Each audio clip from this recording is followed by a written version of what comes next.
RCF. Bonjour Cheikh, bonjour à tous. Pas d'interview en studio aujourd'hui, mais un reportage sur le concours régional Jeunes Talents Maître Restaurateur qui s'est tenu lundi matin à Orléans, au CFA de la Chambre de métier et de l'artisanat du Loiret.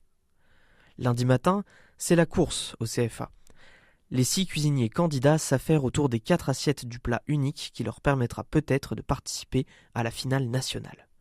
Guillaume Labité, délégué régional de l'Association française des maîtres restaurateurs et chef du restaurant Le Petit Gaune à Orléans, explique comment l'événement a été mis en place et son but. Le principe du concours, c'est les apprentis ou les jeunes issus de l'apprentissage dans les établissements qui ont le label maître restaurateur, qui s'affrontent, et puis ça permet de faire un peu une petite compétition et de promouvoir la qualité technique de ces jeunes. Cette épreuve n'est pas la finale, mais la barre est déjà haute. Le concours Orléans est une phase qualificative pour la finale à Paris. Le thème imposé était le rable de lapin à travailler avec des écrevisses, du lard, un champignon de saison, déclinaison de pommes de terre. Guillaume Labité accompagne également son apprenti. Il confie son ressenti sur ce candidat. On a travaillé ensemble, donc c'était aussi un peu ça, moi c'est ça qui me plaît aussi dans le concours, c'est-à-dire qu'on est parti d'une idée qu'on a mis en place avec plusieurs essais. On a fait goûter notre plat de râpe de lapin aux écrevisses à des personnes extérieures pour avoir un jugement plus ouvert et une autre vision du plat, parce que à force nous de le répéter, on voit peut-être moins les défauts que ceux qui ne l'ont jamais eu. Et puis c'est le plaisir de partager cette expérience et de cuisiner en dehors du cadre du travail. Le partage, maître mot de la cuisine, comme le chef du Petit Gaune l'explique. Moi, le partage, c'est la convivialité autour de la table. Nous, c'est la convivialité pour confectionner ce plat pour ce concours, et c'est ça qui me plaît. Puis ça oblige aussi à dépasser ses limites, à trouver d'autres techniques, des astuces, à se remettre en question, aussi bien l'un comme l'autre, à partager des idées pour arriver à un plat final qui, j'espère, remportera la mise. Le président de l'Association française des maîtres restaurateurs, Francis Atrazic, est également présent. Il se réjouit de cette 8e édition. D'année en année, on sent que ce concours mûrit tout simplement, et aujourd'hui on a vraiment des présélections régionales qui sont importantes, avec des concurrents qui sont tous plus motivés les uns que les autres, avec des prestations aussi en finale qui sont de plus en plus peaufinées et d'un niveau... donc voilà, on sent qu'il y a l'intérêt. C'est un petit peu logique pour nous de défendre l'apprentissage, puisque c'est un concours qui est destiné aux apprentis qui sont chez les maîtres restaurateurs. C'est un petit peu logique parce que les bases de notre label, c'est le savoir-faire, dans la mesure où les maîtres restaurateurs sont des professionnels de métier, donc ils ont appris, ils peuvent transmettre. Et puis c'est surtout le travail des produits frais, du fait maison. Donc le jeune apprenti chez nous, il fait de la cuisine tout simplement, il n'ouvre pas des boîtes. Voilà. Et donc c'est à ces doubles titres que vraiment on est très très motivé par l'apprentissage. Et que on a organisé déjà il y a quelque temps ce concours qui fait son chemin. Cette année, il est parrainé par Guillaume Gomez, le chef de l'Élysée. Chaque année, on a des personnalités qui se motivent pour quelque chose qui fait partie des gènes de notre métier. Vous savez que l'apprentissage, on l'a souvent qualifié de roi royal chez nous. C'est vrai. La plupart des grands chefs aujourd'hui ont très souvent commencé par de l'apprentissage, tout simplement. Est-ce que pour vous, tous les candidats de ce concours sont amenés à devenir des maîtres restaurateurs ? C'est le but, parce que je pense que ce concours-là, encore une fois, repose sur les valeurs intrinsèque de ce qu'est un restaurateur de notre point de vue.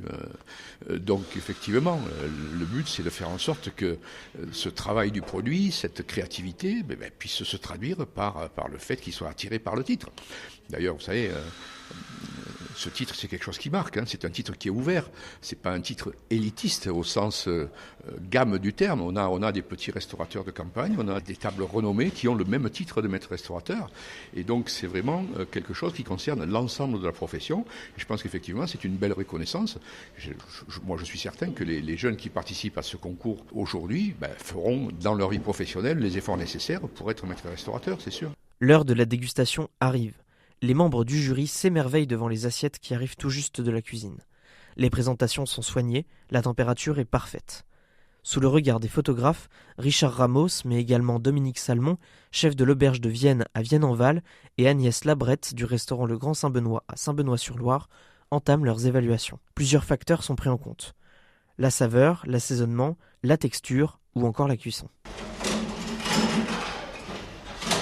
La dégustation est terminée. C'est le temps des délibérations.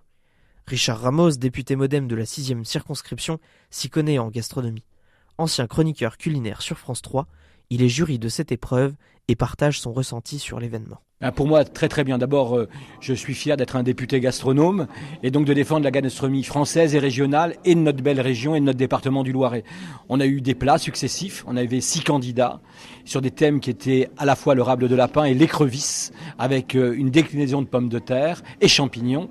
Et donc on a noté consciencieusement chaque plat et en faire un gagnant qui lui-même aura à défendre à l'école Ferrandi le concours national de maître restaurateur. Il évoque ensuite la difficulté d'être jury dans ce genre de concours. Oui, c'est difficile parce qu'un plat, c'est quelque chose de complexe. C'est d'abord l'œil, après c'est le goût, c'est la cuisson. Et donc, il y avait des gens qui étaient plus forts sur la présentation, mais moins sur le goût. Et donc, ils étaient très, très serrés finalement. C'est très dur, mais c'est comme ça. Là, c'est un concours, il n'y a qu'un seul gagnant. Et voilà, c'est comme ça que ça se passe. Vous êtes heureux des résultats finaux ?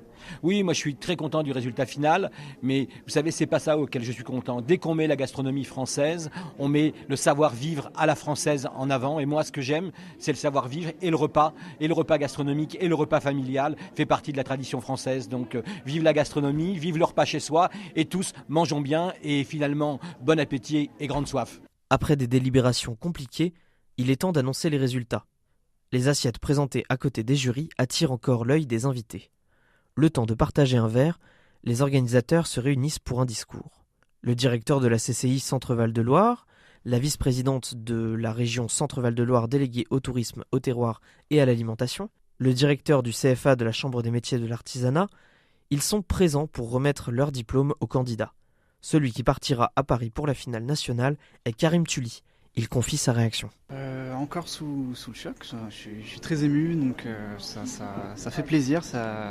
C'est le fait d'avoir passé pas mal de temps sur l'assiette, c'est une congratulation. Donc je suis assez ému et assez heureux du résultat. Donc maintenant j'ai hâte d'aller en finale et puis de montrer de quoi je suis capable aussi pour la finale. Donc voilà. Alors tu es un candidat un peu particulier, ça fait 6 mois que tu as commencé la cuisine. Te retrouver face à d'autres candidats qui peuvent être plus expérimentés que toi, c'était pas intimidant ?